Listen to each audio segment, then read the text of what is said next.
Welcome to Luca is a Billionaire, where the only thing I invest in is your answers. You begin by getting the sensor ready. Wipe the area so oils and dust won't block reads.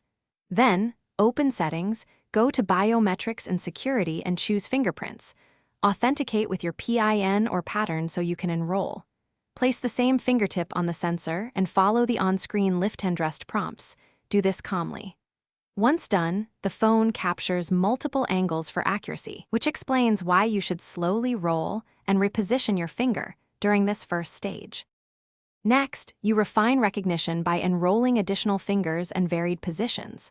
Add 2 or 3 fingers, include both hands if you switch orientation often, because the system builds a composite template from multiple scans. Make sure to vary angle and pressure during each capture so the sensor learns edge, center, and tilt. Once you've added backups, label them in the fingerprint menu for clarity. This step reduces false negatives and speeds unlocks, since the sensor then matches a broader set of data points. Finally, you validate and maintain reliable performance by testing unlock under varied conditions, different grips, angles, and after washing hands.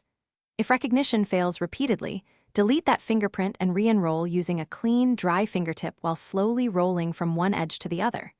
Make sure your phone OS and security patches are up to date, and keep a PIN or pattern enabled as a fallback. One key troubleshooting tip: if problems persist, remove any screen protector or case that covers the sensor and try again. Thanks for watching and please subscribe. It's the best investment you'll ever make.